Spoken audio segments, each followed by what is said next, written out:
Astro సిండికేట్లో మీ personal and business promotions కోసం కింది నెంబర్కు కాంటాక్ట్ చేయండి.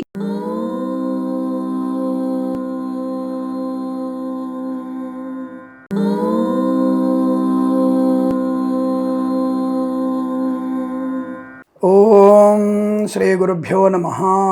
హరి ఓం. సరస్వతీం శుక్లవర్ణాం సుస్మితాం సుమనోహరాం కోటిచంద్రప్రభాం ప్రజ్ఞాం ప్రణమామి సరస్వతీం. సరస్వతీ నమస్తుభ్యం వరదే కామరూపిణి విద్యారంభం కరిష్యామి సిద్ధిర్భవతు మే సదా. అందరికీ నమస్కారం. దాదాపుగా మనకి చదువుల తల్లి సరస్వతీదేవి, దానికంటే కూడా జ్ఞానాన్ని ఇచ్చేవాడు దక్షిణామూర్తి, మేధస్సును పెంచేవాడు హయగ్రీవుడు. అందుకనే ఈ ముగ్గురు దేవతలని కూడా మనము ఎప్పుడు కూడా స్మరణ చేసుకుంటే చాలా మంచి ప్రయోజనం కలుగుతుంది.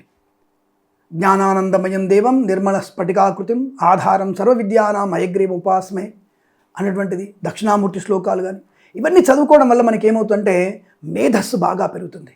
ఇప్పుడు మనకి పరీక్షల కాలం, ఇంటర్మీడియట్ అని, జేఈ అని, మెయిన్స్ అని, ఐఐటి అని, ఇంకా ట్రిబుల్ ఈ అని, రకరకాల ఎంసెట్ లాంటివి అనేక పరీక్షల సమయం. ఇటువంటి పరీక్షల సమయంలో మనకి అదృష్టం కొద్దీ జనవరి 23వ తేదీ వసంత పంచమి, అద్భుతమైనటువంటి రోజు. సాక్షాత్తుగా వీణాధారి అయినటువంటి అమ్మవారిని మనం పూజించేటువంటి ఒక అద్భుతమైన రోజు.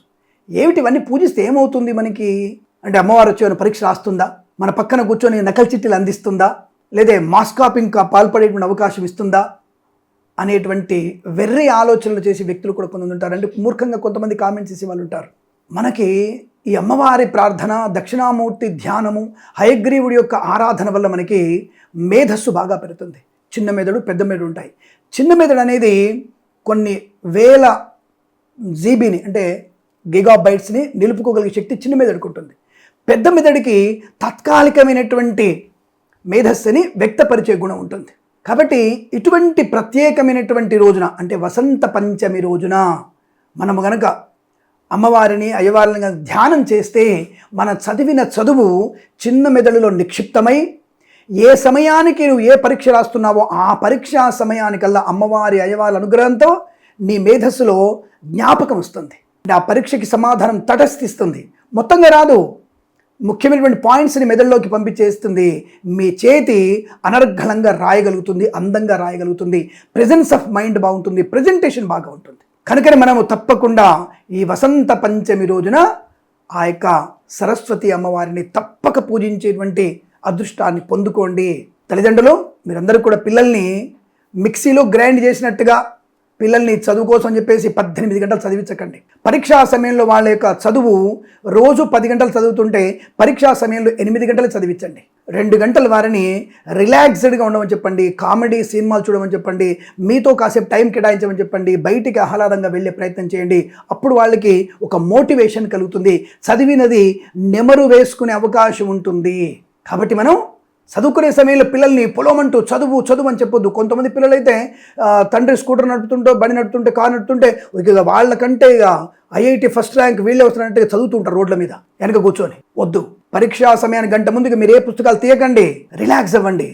మెమరీని మళ్ళీ ఇన్స్టిక్ చేసుకునే అవకాశం, అంటే మెమరీని రివర్ట్ చేసుకునే ప్రయత్నం చేయండి. అప్పుడు మీకు ప్రెజెన్స్ ఆఫ్ మైండ్ బాగా ఉంటుంది, ఈజీగా అక్కడ వాతావరణాన్ని ఆకలింపు చేసుకుంటారు. పరీక్షా కేంద్రంలో అక్కడ ఉన్నటువంటి స్థలాన్ని, వృక్షాలని, గ్రౌండ్ని, బెంచీలని అన్నిటి అడాప్ట్ చేసుకోండి. అప్పుడు మీకు అద్భుతమైనటువంటి రైటింగ్ పవర్ ఉంటుంది. తప్పకుండా మీ దాంట్లో పాస్ అవ్వడానికి బెస్ట్ ర్యాంకే 99%, 100% వస్తుంది గ్యారెంటీగా. అలా చేసే ప్రయత్నం చేయండి. మరి 23వ తేదీ వసంత పంచమి రోజున అమ్మవారిని ఎలా పూజించాలి? మీ ఇంట్లో వీణ గనక ఉన్న, వీణను పట్టుకున్నటువంటి అమ్మవారిని పూజించిన అద్భుతమైనటువంటి ప్రయోజనం కలుగుతుంది. తప్పకుండా తెల్ల వస్త్రాలు ధరించండి ఆ రోజున. మీరు అంటే బంగారం అంచున్నటువంటి వస్త్రాలు కానీ మంచి తెల్ల వస్త్రాలు ధరించి తప్పకుండా మీరు అమ్మవారిని ధ్యానం చేసుకోండి, అష్టోత్తరం చెప్పుకోండి.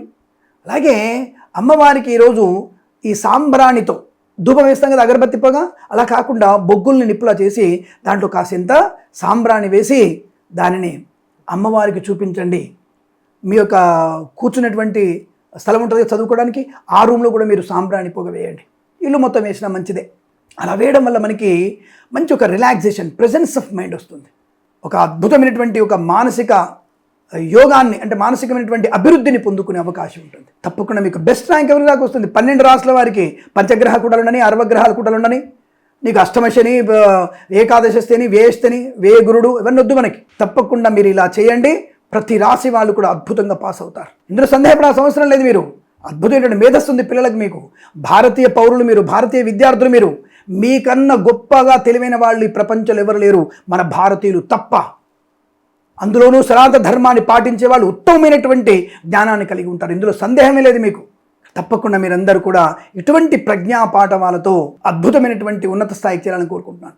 అలాగే వీణ ఫోటోని, అంటే వీణ పట్టుకున్న అమ్మవారి ఫోటోని పూజించడం, హయగ్రీవుని పూజించడం, దక్షిణామూర్తిని ధ్యానం చేసుకోవడం వల్ల ప్రయోజనం ఉంటుంది. అలాగే ఈ రోజున అమ్మవారికి కాస్త మీరందరూ కూడా కాస్త పెసరపప్పు పాయసం ఉంటుంది, లేదా అన్నంలో కాసిన పెసరపప్పు గింజలు వేసి ఆ పెసరపప్పు అన్నాన్ని తినండి, లేదా పెసరపప్పుతో కిచడి చేసుకోండి. అంటే ముద్గము అంటే పెసరపప్పు ఎక్కువ తినాలి వాళ్ళ. ముద్గపప్పు, దాన్ని ముద్దపప్పు అంటారు.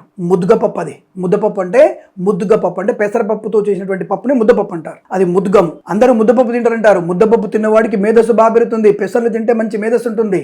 ఆ విషయం గుర్తుపెట్టుకోండి. బుధుడు ఆ జ్ఞానాన్ని ఇస్తాడు. ఆ బుధుని కారకత్వమే పెసర్లు. అటువంటి పెసర్లని మనం ముద్దపప్పును కనుక, ముద్గాన్నము కనుక తిన్నట్టయితే, ముద్గ పాయసం తాగినట్టయితే అద్భుతమైనటువంటి ప్రయోజనం పొందుకుంటారు. ఇందులో సందేహం లేదు. మీరందరూ కూడా ఉదయం పూట అమ్మవారిని హాయిగా పూజించండి. సాయంకాలం పూట మీకు దొరికితే సంపెంగ పూలతో అమ్మవారిని మరొకసారి అర్చన చేయండి, అష్టోత్తరం చదువుకోండి.